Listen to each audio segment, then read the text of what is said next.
for Spiritual Awakening Radio. My name is James Bean. SpiritualAwakeningRadio.com is my website where you can visit to get caught up on past podcasts, links to podcasts hosted by HealthyLife.net, Positive Talk Radio, access my blogs, articles, daily spiritual quotes via social media. There is a donate button on my website. There are links to Facebook, Twitter, Tumblr, Yahoo groups if you want to be on my mailing list. Lots going on. SpiritualAwakeningRadio.com. Kind of a central page or site map to my various sites online, or at least some of them. Welcome to today's program as I continue exploring the ascension of the soul, an ongoing series of programs exploring the heavens, exploring the spiritual realms, sometimes called levels, inner regions, heavens, or spheres. I prefer inner regions because these are heavens that are accessed within via meditation. So it is a kind of going up or ascension, but an ascension that takes place within via meditation, a consciousness type of ascension through different realms of consciousness that one becomes aware of via meditation practice. In India, this form of meditation, this very out-of-body, near-death experience, ascension of the soul type meditation, is called Surat Shabd Yoga. And there used to be a couple of other schools also using the term Nada Yoga. And I don't know if those are still around, alive and well or not, but Nada Yoga means the yoga of sound, as in divine sound, inner sound, spiritual sound, transcendental hearing. And Surat Shabd Yoga means that very same thing. There are other stages to it, of course, mantra, visualization, inner seeing in the darkness, transcendental seeing, as well as transcendental hearing, the divine sound called Shabd, Shabnam. In Buddhism, it's kind of a rare thing. I don't even know if it's ever made its way to North America, as is often the case with Asian religion. Sometimes you get the lighter versions that make appearance here, but there are lost teachings or lesser known forms of Eastern religions that never really get understood outside of Asia. And this is certainly true in Buddhism. There is an example of transcendental hearing or inner sound meditation in Buddhism. There is a wonderful Buddhist sutra called the Shrangama Sutra, which is all about inner sound meditation and other expressions of meditation, and advocates a vegetarian diet in the context of Buddhism. And it's a very fascinating, one of my favorite Buddhist sutras, the Shrangama Sutra. Inner sound has turned up in the past, certainly in schools of mysticism, and may possibly still be surviving as a living practice in some forms of Sufism, Kabbalah, and Christian mysticism. I know of passages in Gnostic Gospels that describe inner sound and the ascension of various souls through heavenly realms. In the Ethiopian Bible, there is a book called The Ascension of Isaiah, which is an example of an apocryphal text, very much like the books of 1st and 2nd Enoch in the Ethiopian Bible, which describe the ascension of the soul through various heavenly realms, hearing music, hearing the sound of angels, and gaining revelations of various kinds, seeing various things, visionary as well as auditory mysticism. So this sort of thing has been around for a very long time. The question is, how can living people in the 21st century access it? Great that there used to be people having wonderful banquets, dining in the past, but those accounts will not satisfy our own hunger here and now. We have to have our own living tradition and our own access to sustenance for the soul. these days, in this generation, in this time period. And certainly Surat Shabd Yoga is an example of this as practiced by many various branches of the Sant tradition of India, Radhasoami. There's also a more Buddhist version called the Kuan Yin method, and some forms of Sufism may very well continue this practice as well, although I really don't know my way around Sufism. Sufism varies dramatically from order to order as far as what the path is like or what is presented for teachings, and it's fairly secretive. The older the school of spirituality, the more secretive it is, hidden away behind some mountain somewhere. So it's kind of hard to tell, kind of hard to examine or compare various schools of Sufism to see who's still teaching inner sound meditation in Sufism. Hard to know. And it's kind of a secret thing for those meant to know only, for the eyes of those meant to know, sitting at the feet of a Sufi sheikh. So who knows, really? It's a difficult thing. So if you find yourself with access to a living path, consider yourself lucky. It's not an easy thing. It's a most fortunate karma indeed. Favorable samskaras, as they say in India, if you know of such a living teacher, living path, and living mystical path that imparts instructions about the mysteries of the kingdom of heaven, here and now, in this generation. This is a passage from Dionysius the Areopagite, a Christian mystic from Syria who lived many centuries ago, speaking to this question of initiation and access to the secret knowledge. Those who purify should bestow upon others from their abundance of purity, their own holiness. Those who illuminate, as possessing more luminous intelligence, duly receiving and again shedding forth the light, and joyously filled with holy brightness, should impart their own overflowing light to those worthy of it. Finally, those who make perfect, being skilled in the mystical participations, should lead to that consummation those who are perfected by the most holy initiation of the knowledge of holy things which have been contemplated. A book called The Celestial Hierarchy by Dionysius the Areopagite, speaking of the term initiation within a Christian context, just to show that it can exist there, just to show that in times past, even in Christian mysticism, the idea of a living teacher who knows the way can share that with others, and this communication of spiritual knowledge and instruction, and indeed spiritual experience, can be communicated to students. And the term initiation actually was used. It's nice to see, I think there, for those who have a Western spiritual beginning, it's always very healing if you can take that with you. So it's not a matter of renouncing one religion in order to learn a meditation practice that comes from the East. You can take Jesus with you.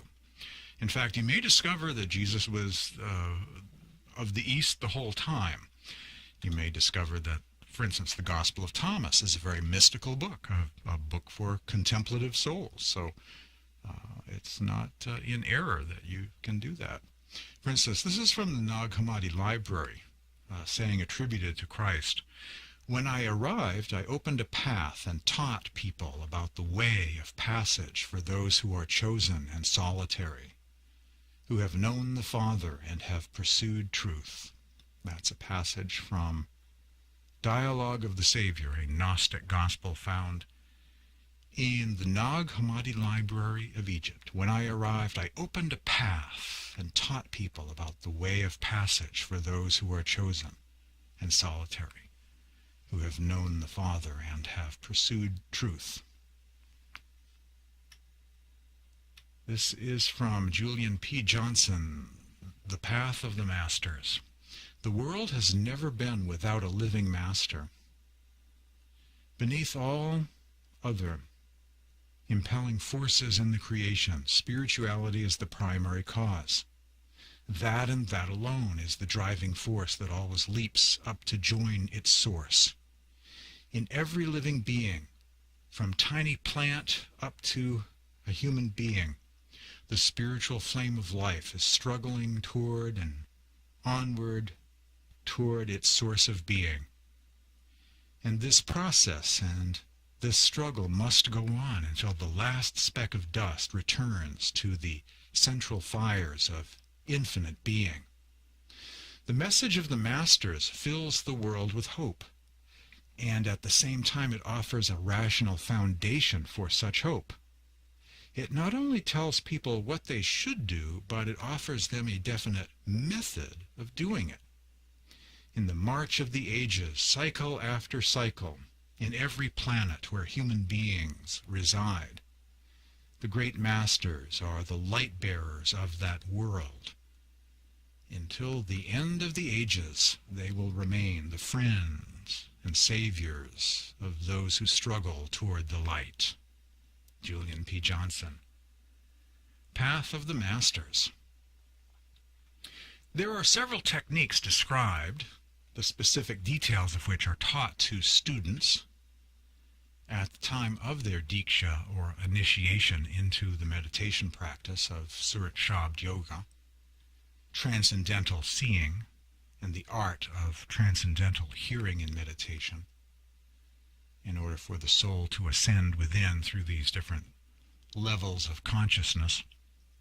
1. Developing a daily routine, a habit of meditating at the same time or times, each and every day. 2. Proper posture so that one is truly focused at the third eye and remains alert and awake. 3. Manas Jap, also known as Simran, also known as Zikr, also known as the prayer of the name, also known as a mantra or the repetition of divine names. A mantra repetition of a sacred word or words done mentally. Although you can do Simran verbally, at least briefly, for a short period of time. You can even time it with your breath, for a couple of times until you have kind of settled down and begun your meditation. But immediately it becomes a mental repetition, a chanting of sacred names mentally with the tongue of thought, with your mind, which draws you much further within and is much more powerful. And I'm reminded of a quote by Swami Vyasanand from his new Amazon Kindle book, which is, verbal Simran has a certain amount of power to it. Simran with breath, more powerful still. Kind of a mumbled Simran, better still. But mental repetition of sacred names is thousands of times more concentrated within. And that's why masters tend to recommend a mental repetition of sacred names. 4, step 4, Manas Dhyan, the technique of mentally visualizing a form of God or one's spiritual master. It's a kind of warm-up exercise for inner seeing, which is step 5.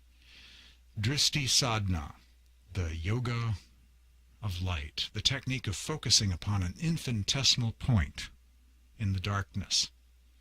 This point will eventually blossom into inner light or visions of light.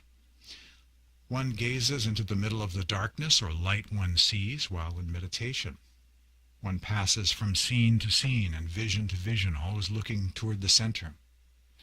6. Nada Sadhna, aka Surat Shabd Yoga, the art of inner sound meditation or transcendental hearing. Hearing the sound coming from beyond the silence. The practice of inner spiritual hearing. And 7th, reaching the state known as Kaivalya, or oneness with the Supreme Being in the pure conscious realm. The ultimate goal of this form of meditation is to merge into the upper level of Kaivalya, a state beyond the sound, the ultimate reality of God in the formless state, also described with terms such as Radhasoami, Lord of the Soul, Anami, the nameless one. We give God various names, but God is beyond names, beyond sound, beyond light. Soundless God, that would be the term Anadi Parush, the soundless one. And my personal favorite, Anurag Sagar, the ocean of love, as I like that metaphor of the soul being like a drop, the sound current, or this inner light sound, audible light sound stream that the soul rides to shift its consciousness from the outer lower realms to the upper higher. It's like a river, and so the drop of soul merges into the river of light and sound, and this empties out into the divine ocean, the ocean of love. I love that metaphor because it's such an accurate description of the meditation practice and in such a poetic, beautiful sort of way. And it also happens to be the name of a great Sant spiritual classic known as the Anurag Sagar, the ocean of love, about the message of Guru Kabir. It's an ancient text. It wasn't really written by Kabir. Kabir was not a writer. Other people wrote down his words and then over generations made a more systematic approach of the teachings of Kabir. And eventually what evolves from that is a book called Anurag Sagar, which is a kind of cosmic gospel of Kabir, summarizing the teachings of Kabir. Some of those same teachings are also found in the Kabir, included in the Sikh scriptures, Adi Granth, the Bijak, and other classic texts, Sakis of Kabir. Everything gets kind of summed up in the Anurag Sagar, which was published sometime, I think, in the 17th century. It's a bit of a debated point. But it is a beautiful text. Whoever wrote it, whenever it first got published, by the path of Kabir, the path of Dharam Das and Kabir Panth, summarizing this journey of the drop or the soul to the cosmic ocean of love, the ocean of the divine. Now, in previous episodes of this series, we're exploring the astral plane, the causal plane, the mental plane, and describing some sights and sounds based on certain texts, The Enchanted Land, a book by David Christopher Lane, my own quotes and cullings from various spiritual classics, also Prem Patra Radhasoami by Huzur Maharaj Rai Salagram Bahadur, the famous disciple of Swamiji Maharaj in Agra, and the book Radhasoami Reality by Professor Mark Juergensmeyer, published by Princeton University Press. So examples of academic texts that are on the dry side sometimes that nevertheless have done a wonderful job cataloging the teaching. So I both use traditional Indian sources and academic sources. And sometimes I lean toward the academic sources to resolve questions of, where did Dharam Das get his teachings from, or was there such a person as Ratnagar Rao, Sant Ratnagar Rao? I tend to lean toward the academic sources to resolve questions of history. But when it comes to meditation practice, the ancient wisdom of the ages is very much preserved in traditional Indian sources, writings of various masters. And you can't beat that. Sometimes Western books are good at cataloging chakras and yugas and planes of consciousness, the spiritual guts, the processor and motherboard of a mystical path, in a systematic sort of way. So those texts are useful. But after you've gone through that a little bit, you may, like me, start preferring the poetry of Kabir and Tukaram and Swamiji, and you start out with technical manuals, but you eventually go the direction of Bhakti Marg, the way of love and devotion, and tend to prefer hymns and poetry as a better way to do justice to this path rather than charts and graphs and academic sources describing planes of consciousness and so on. You're more likely to actually get there through love and devotion than through the path of the intellect.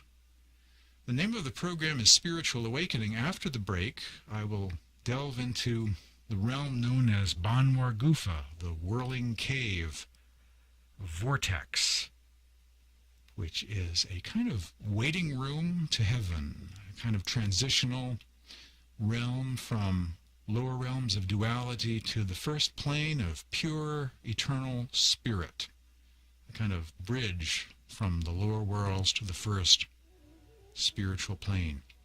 Stay tuned for more Spiritual Awakening Radio after these messages.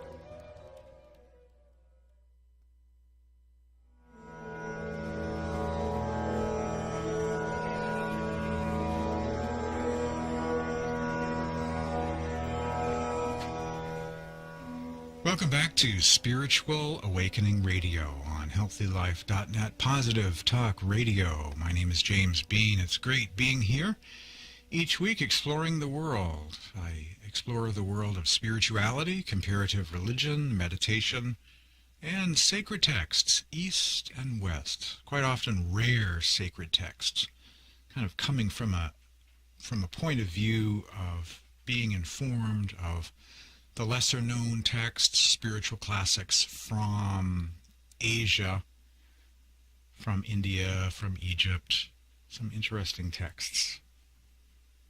And meditation, also ahimsa, nonviolence in thought, word, deed, and diet. Bhanwar Gupha is part of the fourth heaven. It's a name which means whirling cave, or whirling vortex, a kind of cave that's spinning. It's assigned certain names. The Sufi term for this level is Ana-Hoo. The soul exclaims, "I am he, I am he." And in Hindi, the soul exclaims, Sohang or Soham, "I am that, I am that." Describes a stage of consciousness where the soul, having transcended body, astral body, causal body, and mental body or mind, is this naked self. The soul has transcended its subtle bodies and exclaims, "Hey, this is real. This just got real. I am that, I am that, I am that." It's a stage of self-realization at a much greater level. The Whirlpool Cave connects the lower worlds of duality to the first spiritual plane above. So it's kind of the waiting room of God, if you will. It is a kind of transitional spiritual realm. The spirit thereafter went to Hootal Hoot, which in Hindi has been described as Bhanwar Gupha. There is a rotating swing here which all the time is in subtle motion, and the spirits ever swing on it all around. There are innumerable spiritual islands which the sounds of Sohang Sohang and Ana-Hoo Ana-Hoo ride all the time. Spirit entities playfully and rapturously enjoy these sounds. Whiffs of scents of various kinds and sweet fragrance of sandal are enjoyed by the spirit there. And the melodies of flutes are heard while it proceeds onwards. Other characteristics of this region cannot be reduced to writing, as they can be realized by the spirit only when it reaches there after performing meditation practices. That's a quote by Shiv Dayal Singh, also known as Swamiji Maharaj or Sant Radhasoami Sahib, the great saint of Agra, one of the heavyweight mystics of the Sant tradition in recent centuries. From his Sarbachan Radhasoami Poetry, Volume 1, a section known, if I'm pronouncing this correctly, the Hida Yat Nama, the esoteric teachings of Swamiji, which are really out of this world, literally. Upon arriving in Bhanwar Gupha, the soul's power to see, or nairit, and surit, capability to hear, the spiritual ears of the soul, attain a state of satisfaction. This contentment, according to Seth Shivdayal Singh's account, is due to perceiving a most intriguing and wondrous structure within the tunnel, Rukmini tunnel, in the entrance to the fourth region. Exactly what this site is has not been explained by any Radhasoami saint in print. Like all experiences in the upper regions, it must be encountered firsthand to be understood, not simply referenced in its decidedly mythological analogies. Bhanwar Gupha is the funnel of the entire creative process from Sachkhand, the eternal spiritual realms, downwards. Its very name exhibits the tremendous power inherent within the region.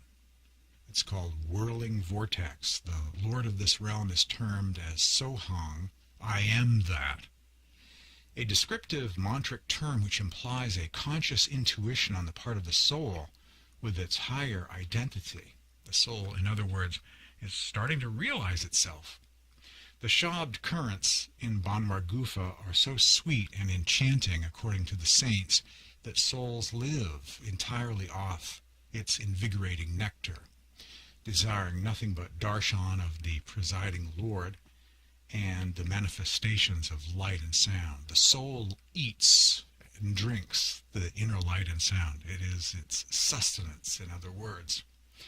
Kabir, the most famous of the medieval saints, describes in his writings, or at least those attributed to his pen, how Hansas, or pure spirits, heavenly birds, birds of heaven, live on spiritual islands with magnificent palaces for transmundane enjoyment.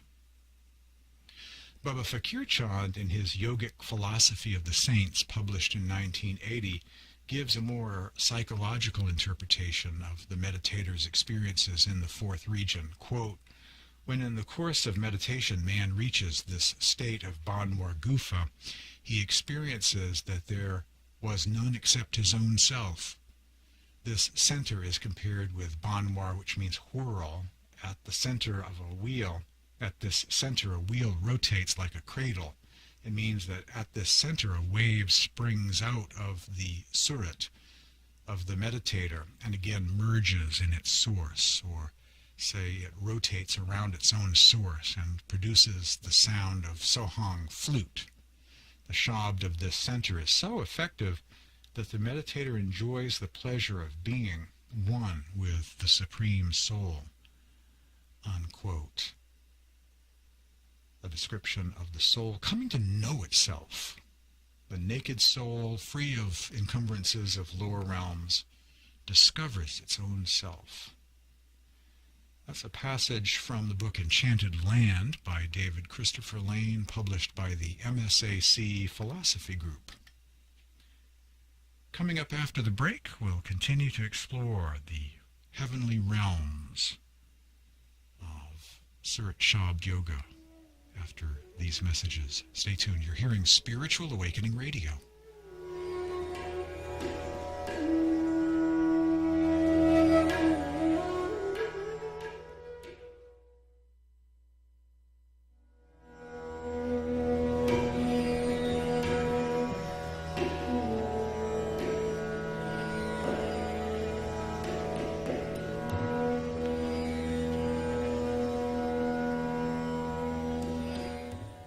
If you'd like to receive a copy of this series, The Ascension of the Soul, in written form, I have the whole thing in writing in the form of a booklet, an e-booklet.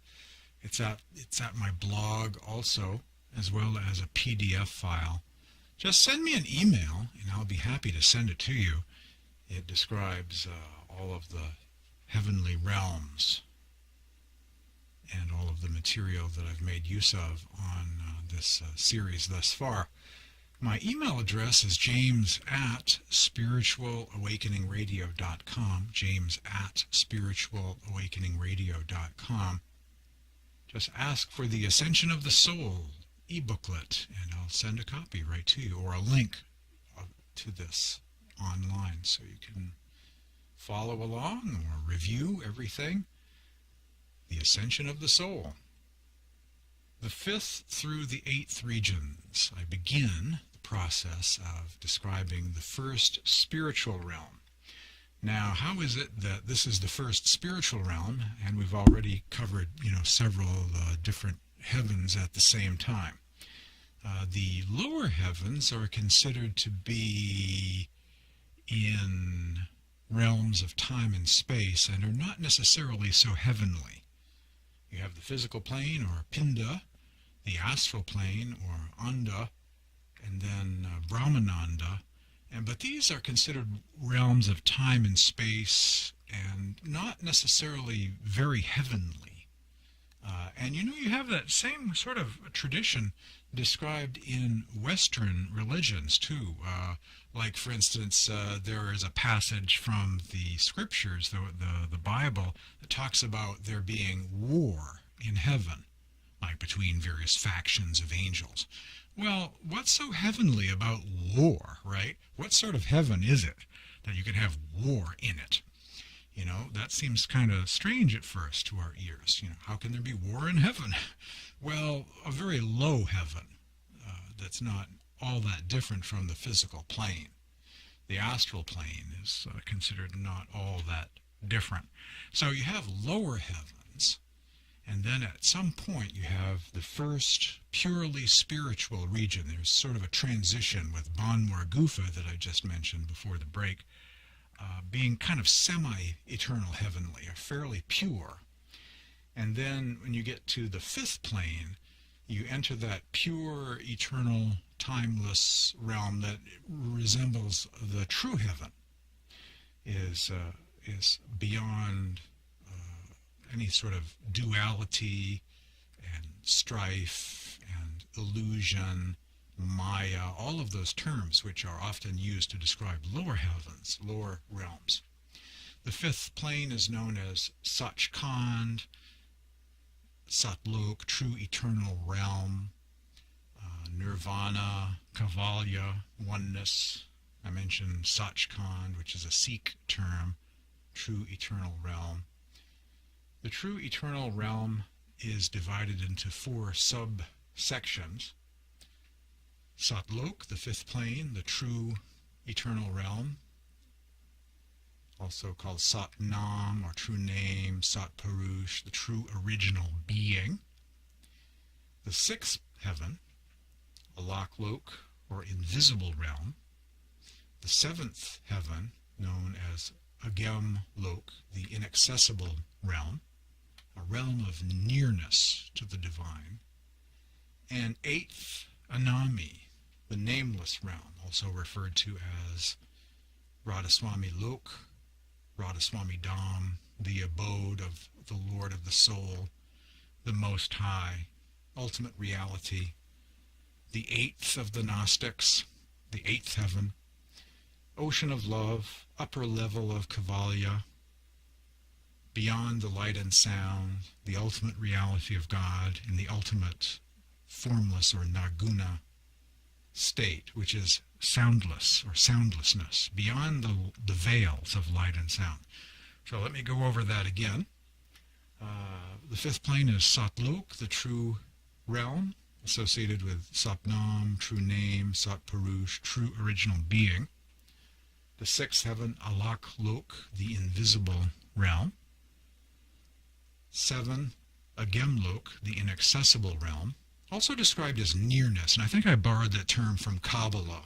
It's a plane that is near God, very close to God, the doorstep of God, if you will. And then the 8th plane, the 8th heaven, which is the source, the ocean, the Most High, Anami, Parush, nameless realm, also called Radhasoami Lok or Radhasoami Dham, the abode of the Lord of the Soul, the Most High, ultimate reality, ocean of love, upper level of Kaivalya, which is beyond light and sound, beyond form, an entirely different realm altogether. On crossing this place, the spirit entity reached the outpost of Satlok, where melodious sounds of Sat, Sat, and Hak, Hak were heard. Truth, truth, truth, truth. Sat, Sat, Hak, Hak. Those are Hindi as well as Sufi terms for this realm. The realm of truth. Sat, Sat, Hak, Hak. These words were heard as though coming out of a veena or harp. On hearing this, the spirit penetrated further on rapturously.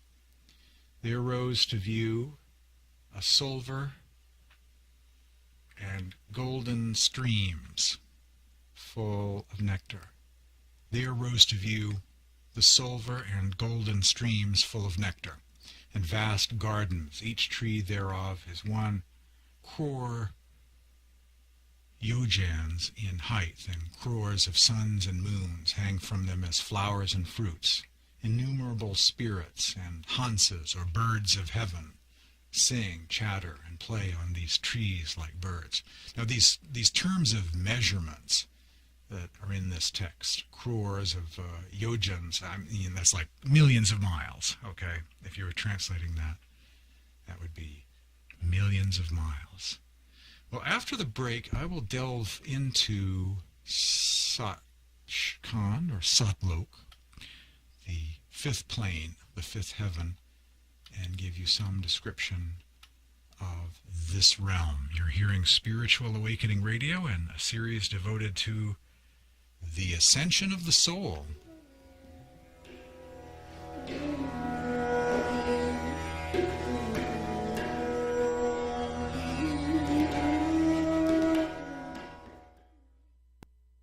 Spiritual Awakening Radio streams live every week at this time here on healthylife.net, Positive Talk Radio. Request a free copy of my e-booklet, The Ascension of the Soul, by emailing me at this address, james@spiritualawakeningradio.com, or visit my website, spiritualawakeningradio.com, and you can use the contact tab to send me an email if you like. Satchkhand, Satlok, the fifth plane, the plane beyond Bhanwar Gupha. On crossing this place, the spirit entity, in other words, the soul, I use those terms interchangeably, reached the outpost of Satlok, where melodious sounds of Sat, Sat, and Hak, Hak were heard as though coming out of a veena.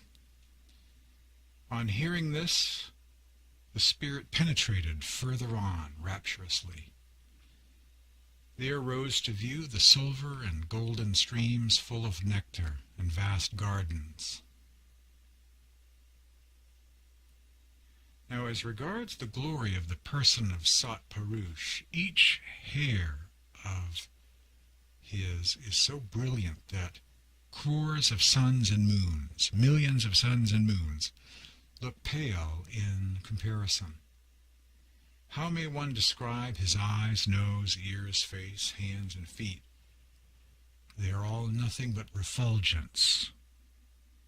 Even to describe them as oceans of light does not give the remotest idea adequately.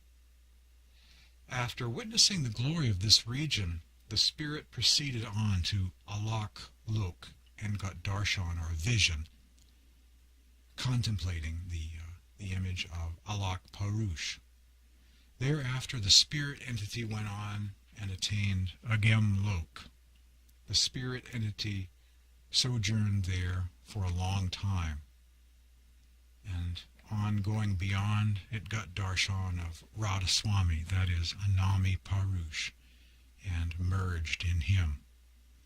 Radhasoami Dham is boundless, infinite, endless, and immeasurable. It is a special resting place of sants, or saints, or fakirs. That region is the ultimate. And all speech and description end here. That's a passage from Shiv Dayal Singh, from his Esoteric Teachings, which is part of Volume 1 of his Sarbachan Radhasoami poetry, describing visions of the upper spiritual realms, the realms of consciousness. The soul finally returns home. The soul finally ascends to the point where there is the pure, eternal state of the heavenly realms. Though it has been a long time coming, the soul, after traversing the lower realms, finally reaches its true home, Sachkhand, the true eternal region, where even the subtlest duality between the spirit and God are transcended. The Supreme Being, Sat, Chit, Ananda, truth, existence, bliss, is found in its pure form only in this region, as all the saints stress. All of the previous planes of existence are but reflections of this infinite abode, according to the teachings of Swamiji Maharaj, a.k.a. Shiv Dayal Singh. And I do note the description of the brilliant light of this level, including the expression or manifestation of the Supreme Being at this level. In the Sant tradition, you have both Sarguna and Narguna elements. That is, at one level, God is described as having form, but at the ultimate level is beyond form. So at the Sat Lok level, we have Sat Purush described as this super brilliant being of light in a realm of light. Just light like millions of suns and moons put together. Just brilliant, indescribable light. And that's also very much part of this fifth plane of consciousness. On being admitted to Satpurusha's court, the soul revels in delight, for the inner master has delivered what he promised, God realization. However, a curious thing happens when the student beholds the Supreme Lord for the first time. The master is seen not as different from Satpurush, but rather they are one and inseparable. All along it was not just a human being or an inner spirit guiding the yearning soul, but according to the saints, the Absolute itself. God is within everyone, and in the end, it's God leading God back to God. I've described this process of the ascension. How would a formless God communicate with souls that have come to find themselves in this realm of creation? And by itself, the soul doesn't seem to have the discernment to extricate itself, doesn't have the divine grace to overcome all of the karma just for being here and all that goes on. So how does a formless Supreme Being, what's a formless Supreme Being to do? But to work through a living teacher on the physical plane, to draw the soul back, and then eventually the soul reaches the fifth plane again, and then God with form there, its job, the job of Satpurush, is to escort the soul back to the nameless, formless God, described as Lord of the Soul or Radhasoami. So the formless God uses forms to communicate, teach, and guide, and draw the soul back to himself, herself, itself again. That's how it works. Formless, working through forms. God is within everyone. And so a living teacher acts as a kind of co-worker or conduit for the soul to return again to this level. So it's a fascinating process. It reminds me a little bit of the near-death experience that people sometimes report. On next week's edition of Spiritual Awakening Radio, I will continue exploring the upper heavens, the realms of Sachkhand, planes 5, 6, 7, and 8, on the next edition of Spiritual Awakening.